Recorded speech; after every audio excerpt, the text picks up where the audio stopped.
며칠 전 한 다세대 주택에서 화재가 발생했고 이 불이 난 집안에서 70대 할머니가 숨진 채로 발견됐습니다. 네, 당초 화재로 인한 사고로 보였는데 경찰이 타살의 흔적을 발견하면서 사건의 흐름이 완전히 바뀌었습니다. 네. 이승훈 기자 나와 있습니다. 경찰이 타살이라고 보는 이유는 뭔가요? 네, 일단 얼굴 등에서 심한 구타의 흔적이 발견됐고요. 또 부검을 해봤더니 둔기로 맞은 듯한 흔적까지 나왔습니다. 네. 명백한 타살의 흔적인데요. 그렇다면 누군가 할머니를 살해하고 화재로 증거를 없애려 했을 가능성이 높습니다. 도대체 누가 왜 이런 끔찍한 일을 벌였을까? 사건을 따라가 봤습니다. 엿새 전인 지난 20일 서울 마포구의 한 3층짜리 다세대 주택에서 시커먼 연기가 솟아오릅니다. 3층 두 번째 창문부터 연기가 새나오고 있더라고요.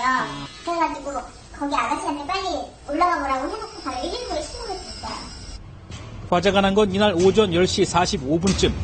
불은 이웃들의 발빠른 신고와 소방대원들의 신속한 출동으로 20여 분 만에 진화됐습니다. 그런데 집 안으로 들어간 소방관들에게 쓰러져 있는 할머니의 모습이 발견됩니다.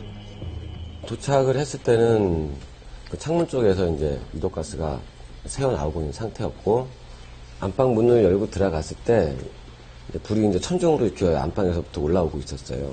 그 할머님이 이렇게 쓰러져 있는 상태였거든요. 소방관들은 안방에 누워있는 할머니를 구조해 병원으로 긴급히 이송했습니다. 하지만 할머니는 이미 숨을 거둔 상태였습니다. 맥박이 없는 걸 확인하고 호흡도 없는 것도 확인하고 의식 없는 걸 확인하고 저희가 바로 심폐소생술 진행하면서 인근 병원으로 이송을 했습니다. 숨진 사람은 이 빌라의 주인인 75살 강모 할머니. 처음엔 화재 현장에서 미처 빠져나오지 못해 숨진 것으로 보였지만 시신에서 무언가 이상한 흔적들이 발견됩니다. 현장 가보니까 사체에 이상이 있어갖고 처음부터 이제 바로 처치를 했어요. 상황은 화재가 발생해갖고 여기서 이제 70대 여자 노인이 사망을 하셨고, 그래서 우리가 그 부검을 해보니까 외력에 의한 사망으로 또. 국과수의 부검 결과 사인은 외력에 의한 사망. 좀 더 자세히 설명하면 뒷머리에 둔기로 가해진 충격이 사망의 원인이라는 겁니다. 뿐만 아니라 할머니의 얼굴과 온 몸에서는 심한 구타의 흔적과 멍자국이 발견됐습니다. 제가 보기에도 그때 현장은 일반적인 화재 현장하고는 좀 틀린 상황이었다는 좀 느낌을 받았거든요. 이렇게 옷을 안 입고 계셨고 침대 바로 밑에 이제 쓰러져 계셨었는데 얼굴에는 이제 구타를 당한 흔적이 굉장히 심하셨어요. 안면부에 그 멍 자체가 이렇게 올라와 있는 상태였습니다. 보통 화재로 질식해 숨질 경우 호흡기에 그을음이 남기 마련인데 숨진 강할머니의 경우에는 이 같은 흔적도 찾아볼 수 없었습니다. 화재가 나기 전부터 할머니가 이미 숨져 있었을 가능성이 높은 겁니다.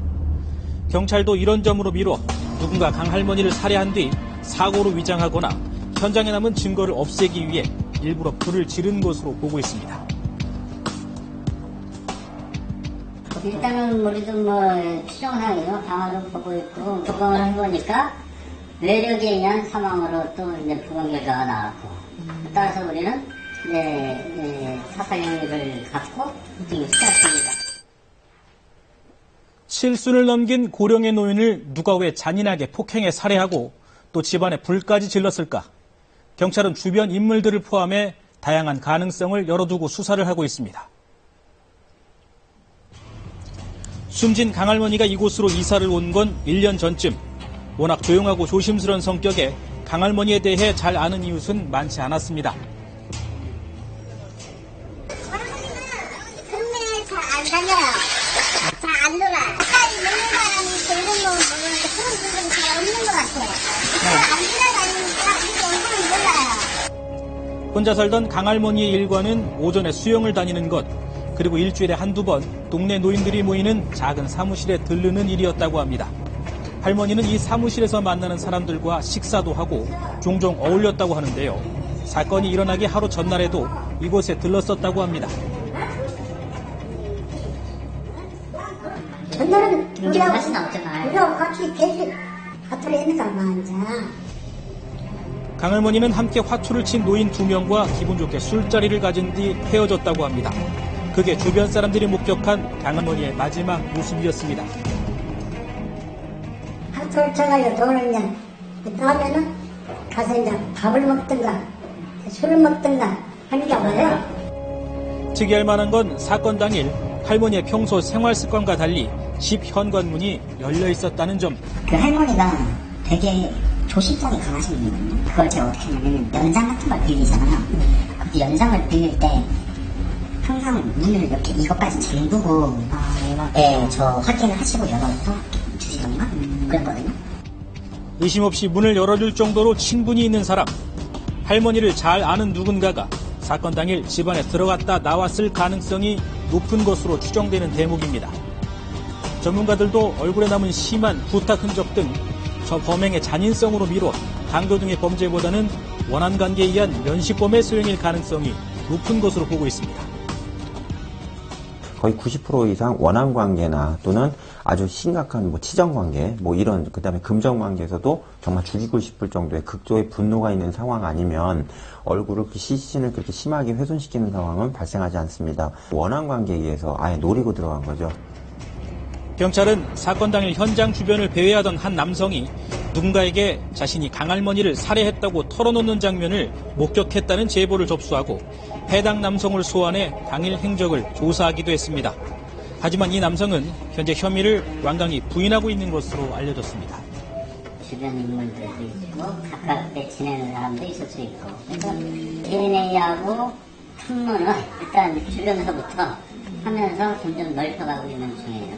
마찬가지로 CCTV도 확보를 계속 하고 있는 거고 그걸 분석을 하면서 사건의 진상에 이제 접근을 해가는 중이기 때문에 할머니의 억울한 죽음을 풀기 위해 현재 경찰은 현장 감식과 DNA 조사 결과 등을 토대로 용의자를 좁혀나가고 있습니다.